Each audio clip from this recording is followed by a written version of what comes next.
Welcome back to the Back in Time podcast. I'm your host, Kyle Autry, joined as always by my co-host, JD.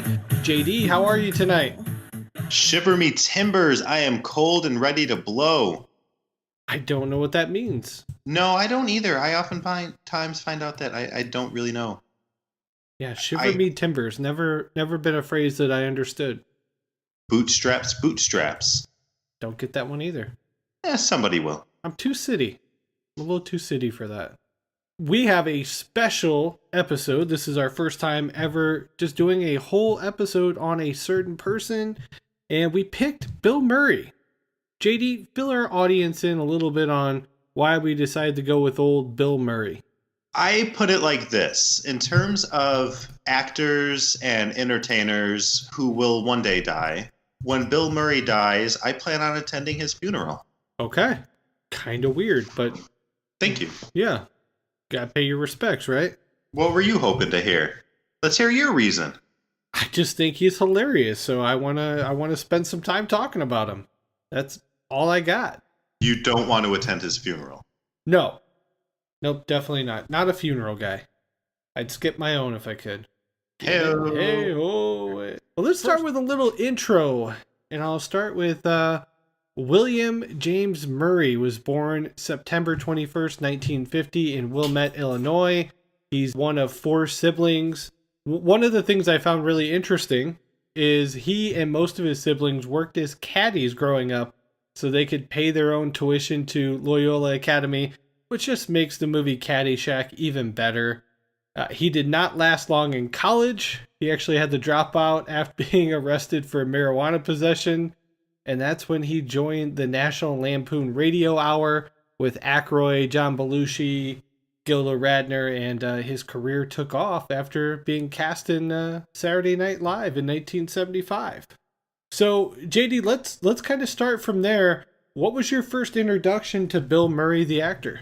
I want to say my first Bill Murray memory had to have been Ghostbusters, and I was a big fan of his character of Peter Venkman and his comedy and his shtick and just all of his delivery. And I really think that was the first movie that sort of solidified who he was as an actor for me, which only grew with admiration throughout the 90s and to current day. But for what it's worth, I think most kids, and correct me if I'm wrong, Kyle, maybe you didn't do this.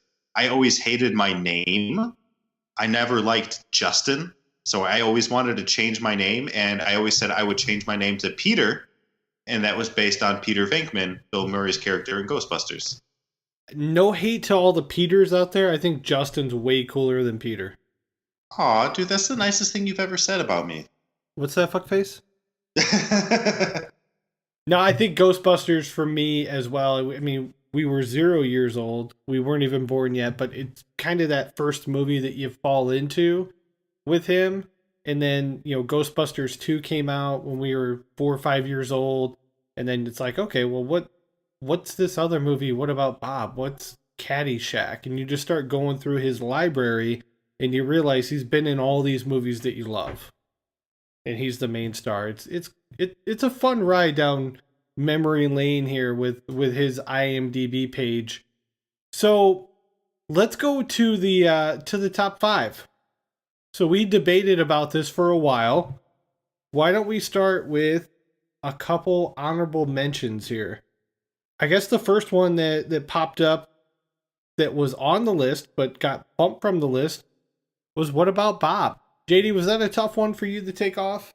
Yeah, I remember distinctly where I was the first time I saw What About Bob, and not fully understanding a lot. I had to have been 10 years old when I saw it and didn't really understand neurotic conditions and all of what About Bob contains, but just being like in awe of Bill Murray's performance in it.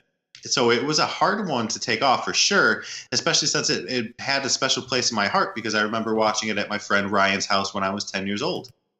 Yeah, I don't know when I saw What About Bob. That might have been later in like high school before I came across that one. So that's why I was okay letting it off the list. But another tough one for me, or actually I know a tough one for you, was we didn't put Life Aquatic on here, which I know is not the full title, but that's one of your favorite movies, is it not? I have the poster hanging on my wall. Yeah, I have seen the poster. It's true. So I think the reason Life Aquatic is not on here is I've only watched the movie one time and I just didn't get into it. I don't know. We kind of had this conversation yesterday. I'm actually not much of a Wes Anderson guy. I don't get the humor. And that's fair, but thankfully, when it comes to Bill Murray and Wes Anderson, there's a good amount of choices to be included, and hopefully we didn't dismiss Wes Anderson's Bill Murray portrayal at all. To be continued, audience. Did we stiff Wes Anderson or did we not? TBD. TBD. Another one that was tough for me, I mean, Garfield. Come on. He's the voice of Garfield. I'm totally kidding. It's not Garfield. That's not on the list. I didn't hate Garfield, but I don't like Garfield that much. One movie that I did really like growing up, and this is a movie I think my dad showed me when I was like maybe 13. Have you ever watched the movie Quick Change? No, I have not. Okay. So it's about three thieves who rob a New York City bank, and then they make an escape. So it's Bill Murray, Gina Davis, and Randy Quaid are the three that rob the bank. That's a movie, if you haven't watched it before, you got to see Quick Change, man. Quick Change. Will it be a future episode? It could be. I think I could talk you into this. I Okay. I know you love Randy Quaid. I do love me some Randy Quaid. Yeah, not a huge box office. This might be one of his more unknown movies. So it was kind of a bit of a flop. I think they just barely made their money back at the box office. Let's talk about movies that did make the list. Let's start at number 5 here. We're talking about Kingpin. Sometimes when I wake up in the morning, Mr. McCracken's already there. Jonathan, run a fly pattern all the way to the goal line. Tennessee. Kentucky. Down the beach. Deeper, Jonathan. It's a tough world. These kids nearly got Munson, but they're back now. Through the Unified Fund, I found out that if you give a little, you can get back a whole lot more. JD, why is Kingpin in the top 5? It's not a starring role for Bill Murray. He's definitely a supporting actor. He might only be on screen maybe 10 minutes, 15 at the most. How did that make top 5? Yeah, audience, please know that Kingpin was definitely a teeter movie for us to include. It was probably the first movie out of our mouths when we're talking Bill Murray, Kingpin, in our archives. This movie is an underrated movie. He gives a great performance as in a supporting cast, and he comes out in kind of what is rare for him as an excellent villain. Yeah. The hairpiece that he has here as Ernie McCracken is just hilarious. His bowling style is legit, though. We talked about that on the episode. Like, I think that dude could actually roll. Oh, he can roll, and he's got that rose ball to boot. So that's a great choice for number 5. And again, if you want to listen to the full episode, it's in our archives. It also has Randy Quaid in that movie. And we broke that thing down. What, did we have a guest that week? Wasn't it Jesse? It might have been Jesse. If it wasn't Jesse, it should have been Jesse. It was. Yeah, Jesse was definitely on that episode. We haven't had Jesse in a while. He has disappeared from the podcast. We need him back. Jesse's a little bit busy. He's being a military man that he is, he's often spoken for, and I know his Two Guys Good Vibes podcast has sort of gone under as well. So hopefully we can get a revival of Jesse coming up soon. If not a new episode of Two Guys Good Vibes. Okay. All right. So number 4, let's keep chugging along. So we're looking at the 1988, also in our archive, Christmas movie, Scrooged, where he plays the lead character of Frank Cross. Any standards and practices in here? I want to see Reese. Excuse me, sir. Mr. Cross, what exactly does that ad have to do with Scrooge? Nothing. Why? You can't show that commercial. You run that, you're gonna frighten people. Think I'm way off base here? Yes, you're a tad off base, sir.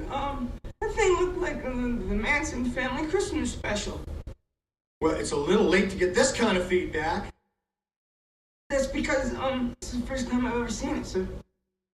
You're right, I sprung it. Well, it's not that bad. It's just Lou's, like, you know that part with the gun and the blood, All right. and the guy, shooting up, and then they... If I can change it, I'll let you know in 5 minutes. Thank you, sir. Thank you. You know, in a lot of ways, I think we're a little bit alike. Sir, Merry Christmas. Thanks for the call. Thank you. We don't want to scare the dickens out of people. Merry Christmas, Miss Cooley. The dickens out of people. Nobody gets it. JD, this was kind of a no-brainer. We were both on board, especially having done this pretty recently. What do you love about Scrooged in his performance there? It's it's in our archives. We talk about this extensively in our Christmas movie episode, but Scrooged is my Christmas movie. It's my go-to. It's my pride and joy. Every single year I will watch Scrooged, and partly because I think it's a great story and I think it's well written, and partly Bill Murray just knocks it out of the park with this eccentric role that he plays of just being manic and depressed and psychotic and suicidal, and just he hits every single emotion that anybody could ever want to try to hit in a Christmas movie. Right. It's iconic. Great supporting cast, great director as well. I love Richard Donner movies, so overall it's a great episode. If you're still a little bit in the Christmas spirit, go ahead and check out the archive, or at least listen to our teaser trailer where we break down the numbers and get into some behind-the-scene facts. That's a great episode to check out. Now, here's one that's definitely not in our archive. I'm sure it will be at some point. The number 3 is the 1993 Groundhog Day. What I really want is someone like you. Oh, please. Well, why not? What are you looking for? Who is your perfect guy?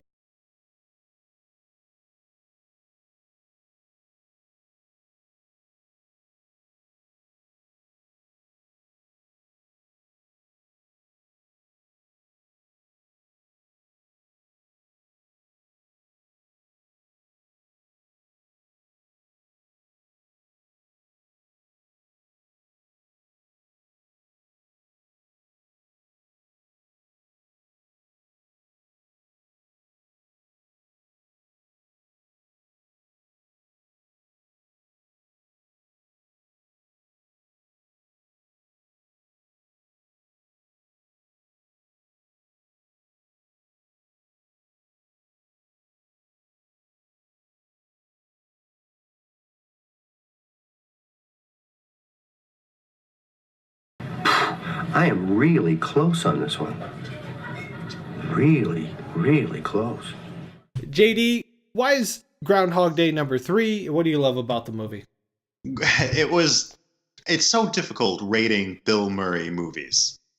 I mean, it's so hard to say Kingpin is greater or less than Groundhog Day, or Scrooged is better than Life Aquatic, or even say like his performance in Caddyshack was better or worse than his performance in Zombieland. It's so hard to sort of put a thumbtack on what Bill Murray does, but Groundhog Day is sort of this performance where he gets to play both a romantic lead in a sci-fi type element with comedy sprinkled in, and it just takes the whole lot of the spectrum of what and who Bill Murray is and does it in such a clever and creative way that when you see, Needle-Nosed Ned, you both root for Bill Murray while he's being an asshole, and then you also sort of despise him for just not being nice to Needle-Nosed Ned. Shout out to Stephen Tobolowsky. Love that guy. So many good movies that he's been in. Also, Chris Elliott, Andy McDowell. That's a really good cast too. It is a great cast, and again, as you mentioned, the great late Harold Ramis. Harold Ramis, best known as Egon, probably least known as being just a terrific writer. I mean, is he somebody that you kind of look at as maybe an inspiration? I mean, I know you don't write a lot of comedy scripts, but I feel like he wrote a lot of movies that you really like. Yeah, I think he's underrated both as an actor, as an entertainer, and as a creator. What he's done and brought to this world, he's done with such grace that it just sticks. And I'm, again, would have loved to have, in a different life, maybe I could have met him. His performance in Orange County is just probably one of my favorite. I hope that one day we can do that movie, but no, he's fantastic through and through. Jack Black is so great in that movie too. I love Orange County. Well, that's definitely a future episode. I know we're deviating from Bill Murray here, and there's a few movies in my arsenal of favorites that I would give the designation of a perfect movie. The Burbs being one of those movies in our archives, but Orange County is definitely another one that I think is pretty damn near perfect. Wow, that's interesting. I don't know that it's perfect, but it's damn near perfect. I love it. Yeah. Now, just let's keep moving along. Now, this movie was a bit controversial. It was not on the list, and then it was on the list, and then it was a decision between this one and another one. We got a Wes Anderson movie on here. It's Rushmore. So you were in Vietnam, if I'm not mistaken? Yeah? Were you in the shit? Yeah, I was in shit. So, why do we put Rushmore on here? Let me start, because I haven't said much yet on these movies. Rushmore is a hilarious comedy. It's one of the few Wes Anderson movies that I watch on repeat. This is where I discovered Jason Schwartzman, who I also found out was the drummer for a band called Planet something. I can't remember the end of it. Phantom Planet. There we go. And I was like, dude, this guy is so talented. And then you look a little bit deeper and you find out that his mom is Adrian from Rocky. I'm like, what is not to like about this guy? So he has another band called Coconut Records as well, which is phenomenal. Oh, are they still playing? He put out 2 records, the last of which I think was in like 2010 or 11. Yeah. But he hosts a regular, I think once a month show on XM radio. Very where cool. he DJs or whatever the hell they call it on XM radio, his top songs of different themes. And it is hilarious. He did I think that the one that he did, it was either November or December. He did a sort of like this shtick where he co-hosted the show with himself. Oh, that's amazing. So he was like, so Jason, what do you think about this song? Well, I don't know, Jason. I've never heard this song before. And it goes on at this just ridiculous back and forth. That's great. I would love to listen to that. I don't have Sirius XM radio though. It's called Coconut Radio. I think you can probably find it somewhere. Probably on YouTube. I would imagine they probably record them, video them, and then put them up there. Most people do that now.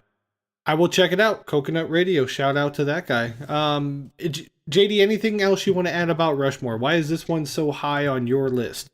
Yeah. Okay. So obviously, I'm so glad to hear that it's a movie that you resonate with and that you remember and that you like and that you find hilarious. And Jason Schwartzman's fantastic in this. Audience, please know that it was me that pushed hard to get a Wes Anderson movie included in this list. Not that Kyle respects, but he doesn't. It's not your cup of tea. It's not my cup of tea. And that's fine. Sometimes you like an oolong, sometimes you like a little bit of green. For me, it was between Life Aquatic, Rushmore, and the Royal Tenenbaums. And I really think in this role, he comes out to shine in the most and has the most versatile comedic performance. And the way that he interacts with his kids and the way that he interacts with Max Fisher and the way that he interacts with Rosemary Cross, it's hilarious to see him be both desperate and depressed and lovelorn, and to be at the top of the world and everything that Wes Anderson assumes that Max Fisher wants to be. So the character of Herman Bloom is sort of this tragic figure in a way that Bill Murray has played a few times throughout, even in like Broken Flowers and Lost in Translation. He does a great job of being this sort of tragic, over the hill aging figure. But I think that this is sort of the exclamation point on what he can accomplish in that role. Okay. That's a great point. Now, let's keep moving on. We are at the final pick. I mean, I just think based off of our age, is this the best movie that he's ever done as an actor? I don't think so. Is it the movie that has gotten him the most press and the most fandom? Yes, it's Ghostbusters from 1984. It's in our archives. Light show. Everything was fine with our system until the power grid was shut off by Dickless here. They caused an explosion. Is this true? Yes, it's true. This man has no dick. JD, who you gonna call? Ghostbusters! I love this movie. The character of Peter Venkman, just this wise ass kind of B-level scientist who's really just in it to pick up chicks. So many great one-liners throughout Ghostbusters 1 and 2. Why did this have to be number one for us? I think you hit it right on the head when you say that, this is the movie that sort of defines who Bill Murray is to anybody who watched movies in the 80s and the 90s. And, while I'm super excited that we get a proper Ghostbusters 3 coming out soon, I having been to many comic conventions, there is a large Ghostbusters presence at every convention. Yeah. Shoot, even at Renaissance Fair, I know that's not necessarily your cup of tea, but if you go to a Ren Fair, you're going to see people dressed up as Ghostbusters, which is kind of hilarious. My point being, I think Ghostbusters was a little bit before its time for the nerdom that it sort of possesses. And Bill Murray as Peter Venkman here as being the too cool for school kind of the character sort of just balances out the entire movie, where you've got the nerdiness that is Dan Aykroyd, you got the nerdiness that is Harold Ramis, you've got the cool, quiet guy that is Ernie Hudson, and then you've got the wise ass who's trying to port ghosts. And it's just, listen to the episode in the archives and you'll get a much better feel for the appreciation that we both have for what he does in this role. Right. So Ghostbusters, again, it had to be number one. Now, JD, I thought we could talk a little Bill Murray box office movies, and I think you'll be a little surprised. Do you have any idea what the highest grossing Bill Murray movie is? Ooh, that's a good question. So it's not, Ghostbusters is not his number one grossing film. It's not his number one movie. Was it in our top 5? Not even close. Huh. I don't think it would be in our top 50. How about that? All right, then lay it on me. Let's hear it. Jungle Book from 2016. He's just a voice. Oh, that doesn't count. What do you mean it doesn't count? That doesn't count. He's a voice in a bad movie. Okay. All right. Well, if we go to number 2, it's Ghostbusters. Number 3, Tootsie. Have you ever watched Tootsie? When I discovered what Tootsie was a few years ago, and I watched it, I've seen Tootsie. That's a silly movie. Yeah, even the title of it, Tootsie. Like it's hard not to smile when you say that. So let's both give one Bill Murray movie that wasn't on the list that we think the audience should go watch. I'm gonna go first. Give you time to think because I sprung this on you. And I'm going to go right to a movie that just got put up on Netflix. It's a documentary called The Bill Murray Stories, Life Lessons Learned from a Mythical Man. And it just explores all the urban legends about Bill Murray. And it's just fantastic. It's probably the best hour you will watch on Netflix right now. Highly recommend it. The director's Tommy Avalone. He has done Ghost Heads, which is a great documentary. He also did I Am Santa Claus, if you've ever watched that one. So he's very, very good at these documentaries. So could not recommend that more. JD, what do you got? I'm torn between a couple of things. I'm going to go ahead and drop a Netflix name for you. If you have not watched A Very Murray Christmas, make that into your Christmas tradition. It's hilarious. Okay. I'm a big fan of A Very Merry Christmas, but I'm going to go on a long shot and say I honestly really love him in Space Jam. Ooh. I do like him in Space Jam a lot. He's hilarious. The scene where he's talking to Larry Bird on the bench, and he's just like, I just think, you know, if one thing would have been different, I could have been out there playing. He's just like, no, you couldn't have. The way that they let him be Bill Murray and the way that they wrote him into that movie and the way that they just let him. And I legit think he could actually play a little bit too, because he does get out there and throw a couple passes, and you can tell like he's got the hand-eye coordination.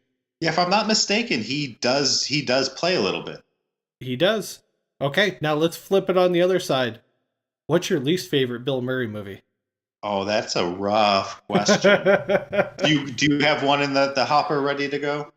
I could get there pretty quick. I'm gonna go with Aloha from 2015. It was a movie I was really excited about because it's Cameron Crowe, and it had Bradley Cooper, Rachel McAdams, and Jay Baruchel, and John Krasinski, Danny McBride.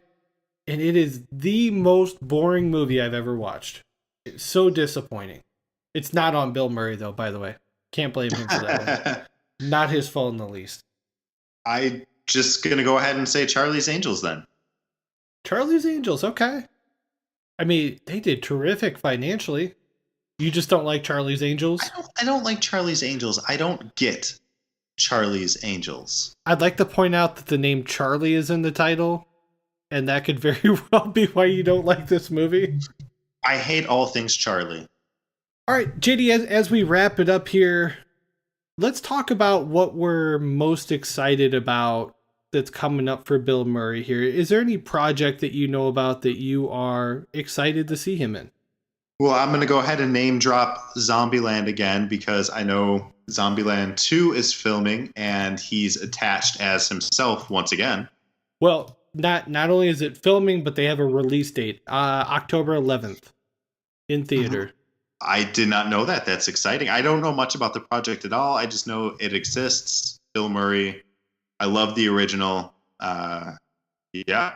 Everybody's back. And apparently Dan Aykroyd is in this as Dan Aykroyd, which gets me really excited.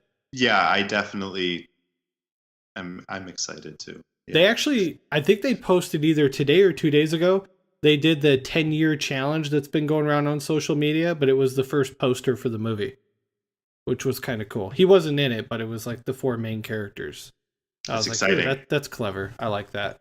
Obviously, Ghostbusters 3, and then I just looked up on his IMDb that he is in post-production. Well, not him, but a new movie called The Dead Don't Die with Adam Driver, Tilda Swinton, Steve Buscemi, Danny Glover. There's a bunch of really good actors and actresses in this.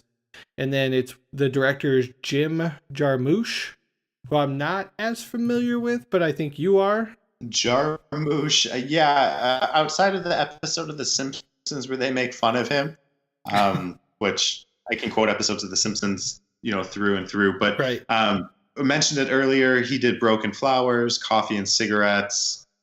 He's just one of those great directors that sort of is just really nitty and gritty and personal in what he does, which turns a lot of people off. But at the same time, it gives a real organic portrayal for what he's trying to do with films. And I admire and respect that. Yeah, I like the fact that he doesn't rush movies out there either. But let's wrap it up for the Bill Murray episode. Thank you guys for listening. As always, subscribe to the podcast, Apple Podcasts, Google Play, YouTube, CastBox. Everything's free. Just remember to hit that subscribe button. You can follow us on social media at backintimepod. I am KAutry29, JD's Unjust Justin.